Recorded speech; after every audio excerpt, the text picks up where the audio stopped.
Bienvenidas y bienvenidos a la quinta clase de comprensión de la lectura y redacción de documentos académicos. Hablaremos en esta oportunidad de las habilidades de la lectura, el mapa de conceptos y cómo elaborarlo, comprensión y síntesis del material leído, recursos o procedimientos para facilitar la interpretación del texto, la anticipación, la paráfrasis, la inferencia, las conclusiones y la generalización. Comencemos hablando de las habilidades de la lectura. En el mundo actual, informatizado, digitalizado, con aparatos que nos permiten el acceso inmediato a la información, casi todo el mundo sabe leer, pero son muy pocos los que desarrollan la habilidad de la lectura como herramienta para acelerar el aprendizaje.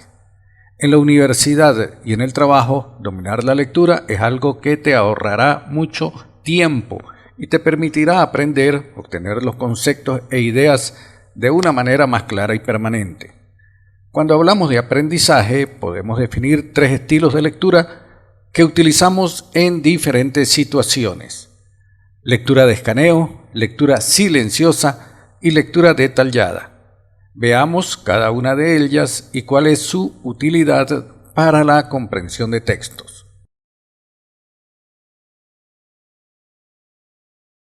La lectura de escaneo es una técnica que se utiliza cuando se busca algo concreto, por ejemplo, una palabra en un diccionario, un nombre en la guía telefónica o un tema específico en Internet.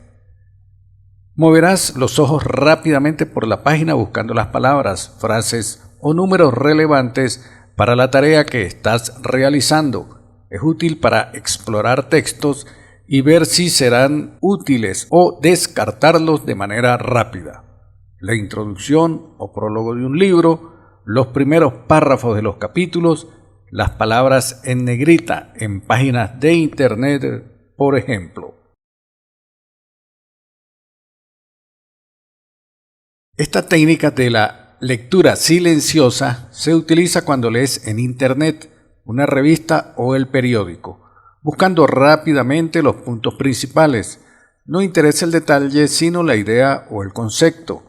Es útil para obtener una vista previa de un texto antes de leerlo en detalle, o para repasar o actualizar el aprendizaje de un tema en específico, después de haberlo leído con detalle. También se utiliza cuando usted está tratando de decidir si un libro en la biblioteca o librería llena sus requerimientos. El propósito de la lectura detallada es la extracción de información de forma precisa. Se utiliza este estilo cuando usted necesite aprender algo a partir de un texto. Leerá cada palabra y cada frase con detalle. El consejo antes de hacer una lectura detallada es que haga primero una lectura silenciosa para que se haga una idea de lo que va a leer, la estructura del texto y los puntos claves. ¿Cuál es el proceso? Primero, realiza una lectura global del texto, esto es, escribir ideas a partir del título y de algunas palabras clave. Luego, lea el texto de manera rápida y escriba las ideas que haya captado a través de la lectura. Seguidamente haga una nueva lectura, pero esta vez de manera más pausada, y después subraya las palabras o frases importantes de cada párrafo. Durante la lectura detallada se presentan algunas técnicas, tales como la identificación de la idea principal del texto, la búsqueda de detalles en el texto, reconocimiento de rasgos característicos del texto, reconocimiento del propósito del autor y seguimiento de la secuencia.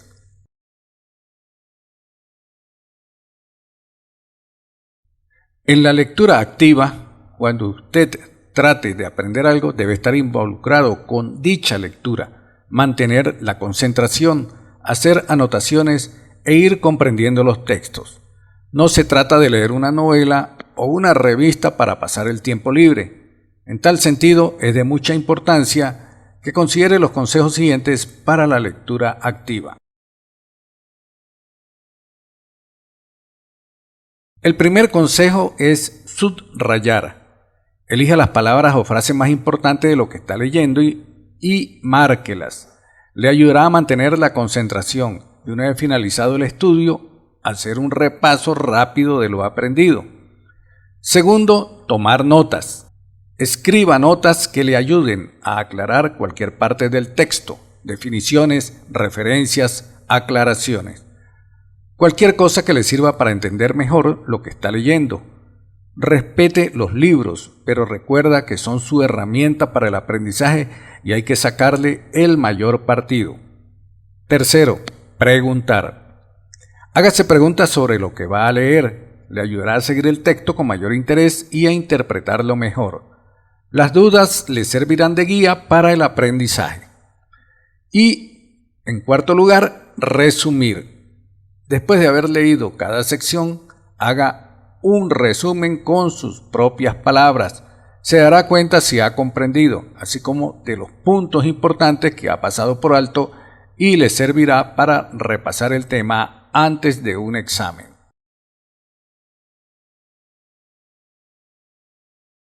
Un sistema de estudio más ambicioso y más eficaz se conoce por las iniciales de sus 5 etapas, SQRRR, abreviado como SQ3R, del inglés survey, explorar, question, preguntar, read, leer, receive, repetir, review, repasar. Explorar. Antes de que empiece a leer, observe rápidamente el esquema del capítulo, los encabezados de las diversas secciones y el resumen del capítulo. Esto le dará una idea general de lo que va a leer y le ayudará a organizar e integrar el material conforme avance. Preguntar. Antes de empezar a leer, convierta los encabezados del capítulo en preguntas sobre el texto que sigue. Por ejemplo, antes de leer este título de la diapositiva, podría convertir el encabezado método SQ3R en una pregunta. ¿Por qué se le llama SQR? ¿Hay otro tipo de métodos de estudio? ¿Cuáles son sus características? Leer. Ahora lea el material relacionado buscando las palabras que se planteó. Si descubre puntos importantes que no se relacionan directamente con sus preguntas, revise las viejas preguntas para marcar el nuevo material o formule nuevas preguntas. Repetir. Una vez que termine de leer el material relacionado, cierre la lectura y repita de memoria la respuesta a sus preguntas y cualquier otro punto importante que recuerde. También conviene anotar sus respuestas en forma de bosquejo o repetirlas a alguien más. Luego, continúe con la lectura y repita los pasos 3 y 4 al finalizarla. Repasar. Después de leer todo el documento, revise sus notas y luego repita o diga mentalmente sus preguntas y respuestas de memoria. Relacione el material con otras ideas, con experiencias de su vida o con cosas familiares. Trate de pensar en ejemplos e ilustraciones particularmente buenos de los puntos o conceptos clave en el documento. Interactúe con el material. El conocimiento que tenemos acerca de un tema, de un área determinada, consiste en una construcción de concepto de aquella área en un sistema coherente y ordenado de acuerdo con Novat 1980. Estos conceptos están unidos formando proposiciones que son características para cada individuo. Este sistema puede ser simbolizado mediante la elaboración de mapas conceptuales. El mapa conceptual es una representación visual de la jerarquía y las relaciones entre conceptos contenidas por un individuo en su mente. Cuando hablamos o escribimos esa jerarquía, se convierte en una forma lineal. Cuando alguien más oye o lee esta forma lineal en una conferencia, texto, artículo o folleto, debe, para un aprendizaje significativo, transformarla en una estructura jerárquica para su mente, enlazando los conceptos con otros que ya tienen su estructura cognitiva para aquella área de conocimiento. El mapa conceptual puede servir como mediador, traduciendo material jerárquico a texto lineal y viceversa. Esto determina un aprendizaje significativo porque los nuevos conceptos son asimilados en estructuras existentes en vez de permanecer aislados, memorizados y finalmente olvidados. A mediados de los 80, Novak, recogiendo los aportes de Ausubel, desarrolló los mapas conceptuales como una ayuda para el aprendizaje. Los mapas conceptuales son diagramas jerárquicos que reflejan la organización conceptual de una disciplina o parte de ella, por ejemplo, un tema. El modelo planteado por Novak considera tres elementos fundamentales. Conceptos.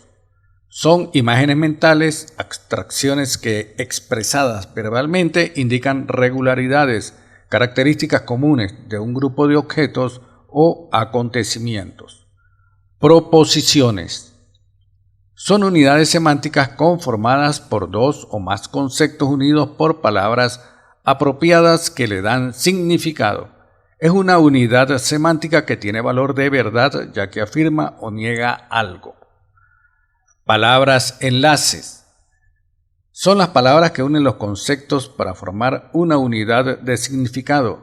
Así, por ejemplo, en la proposición "el carro es un vehículo", los conceptos carro y vehículo están unidos por la palabra enlace es, que permite tener una proposición que tiene sentido y puede determinarse como verdadera o falsa. La expresión gráfica de un mapa conceptual se lleva a cabo haciendo uso de los siguientes componentes. Elipses, aunque pueden usarse también rectángulos o cuadrados, son las elipses las que tradicionalmente se usan para representar a los conceptos. Líneas rectas se usan para unir los conceptos. Van siempre interrumpidas o cortadas para permitir la inserción de las palabras enlace. Cuando los conceptos que se relacionan se encuentran en un mismo nivel horizontal o diferentes niveles de desarrollo del mapa, se usa una línea con flecha, enlace cruzado. Los mapas conceptuales pueden ser identificados por tres principales características: jerarquización, selección y el impacto visual. Veamos cada una de ellas. Jerarquización. En los mapas conceptuales, los conceptos deben estar dispuestos por orden de importancia o de inclusividad. Los conceptos más inclusivos ocupan los lugares superiores de la estructura gráfica. Los ejemplos se sitúan en los últimos lugares y no se enmarcan. En un mapa, los conceptos solo pueden aparecer una vez. Las líneas de enlace con una flecha pueden ser muy útiles para indicar las relaciones jerárquicas, cuando los conceptos aparecen gráficamente a la misma altura. Los niveles de jerarquización se acomodan de arriba hacia abajo, como se puede ver en la figura. Selección. Los mapas constituyen una síntesis o resumen que contiene lo más importante o significativo de un mensaje, tema o texto. Previamente a la construcción del mapa hay que elegir los términos que hagan referencia a los conceptos en los que conviene centrar la atención. La cantidad de conceptos que seleccionemos dependerá del tipo de material usado o la utilidad que le asignemos al mapa. Impacto visual. Un buen mapa conceptual es conciso y muestra las relaciones entre las ideas principales de un modo simple y vistoso. Por ello se aconseja no dar por definitivo el primer mapa que hayamos trazado, sino tomarlo como borrador para rehacerlo y mejorar su presentación. Para mejorar el impacto visual se sugiere destacar los conceptos más relevantes, enmarcándolos en una elipse o en un recuadro y escribiéndolos con letra mayúscula. La elipse es preferible al rectángulo ya que aumenta el contraste entre las letras y el fondo. Para la elaboración del mapa conceptual en términos generales, debe observarse el siguiente procedimiento. Primero, decir y acordar sobre el concepto materia del desarrollo esquemático.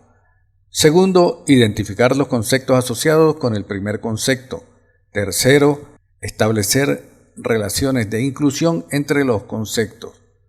Cuarto, asociar palabras enlaces entre los conceptos. Quinto, seguir estableciendo relaciones con conceptos de otro nivel hasta concluir. Sexto, revisar y corregir la primera aproximación del mapa. Séptimo, presentar, imprimir, guardar según el caso, la versión final.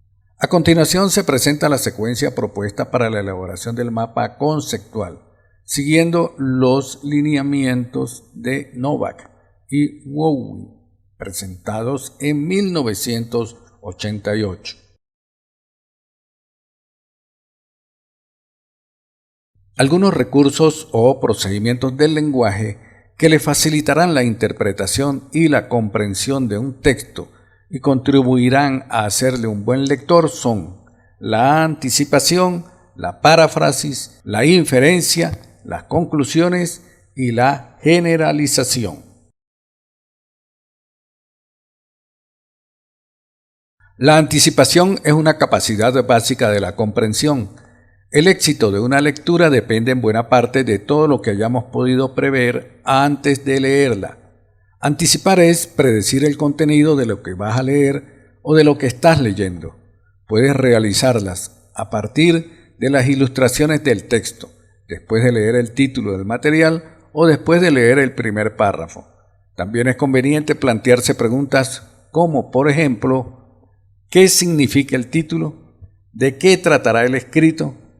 ¿Significará otra cosa? ¿Qué tipo de texto será? Este tipo de preguntas estimulan el pensamiento y la producción de ideas. Como pueden observar, la anticipación es de mucha utilidad en la fase de formulación de preguntas mediadoras que orientan el proceso de lectura activa. La paráfrasis consiste en explicar, comentar o interpretar con nuestras palabras las ideas esenciales expuestas en una lectura, una película, una obra de teatro, entre otras formas de comunicación. Como ventaja se tiene que permite obtener un texto más fácil, claro, sencillo y entendible, lo que facilita la síntesis del contenido del mismo. Cuando se deduce o descubre algún aspecto que no ha sido expresado directamente en un texto, se está haciendo inferencia. Se puede hacer inferencias a partir de las informaciones que proporciona el texto, así también de los conocimientos y experiencias que tenga el lector. Por ejemplo, puede inferir el grado de instrucción de un personaje por su lenguaje, la época en que una historia se desarrolla por la descripción del ambiente, las costumbres u otros indicios del texto, aunque el narrador no lo diga. Esto permite desarrollar la capacidad intuitiva y ayuda a elaborar síntesis, conclusiones y generalizaciones. Las conclusiones consisten en exponer las consecuencias o los resultados obtenidos sobre la base de una discusión o del estudio de un tema o un hecho específico. De allí es posible realizar múltiples interpretaciones acerca de un hecho que pueden ser generadas o partir del intercambio de ideas y del consenso. Se hace generalizaciones cuando se identifican o extraen los aspectos comunes en seres, cosas o hechos con la finalidad de emitir una idea, un juicio o un concepto global que los incluya a todos. Este recurso sirve para profundizar en el estudio de un determinado tema. Además, contribuye a emitir opiniones y juicios críticos debido a que se derivan del análisis y de la reflexión. La actividad evaluada consiste en lo siguiente. Primero, elaborar un mapa conceptual sobre la lectura titulada ¿Qué es la enfermedad de Alzheimer? Segundo, sobre la lectura realizada, elaborar una predicción o anticipación, una paráfrasis, una inferencia, una conclusión y una generalización. Para mejorar nuestros niveles de comprensión de la lectura es importante conocer nuestras habilidades. En este caso hemos hablado de los mapas conceptuales y de otros recursos muy útiles para comprender documentos académicos. En la gráfica pueden observar ustedes un mapa conceptual básico, a manera de ilustrar las explicaciones dadas en esta clase. En nuestro próximo encuentro hablaremos del párrafo como unidad de pensamiento y conocimiento. Hasta entonces, carpe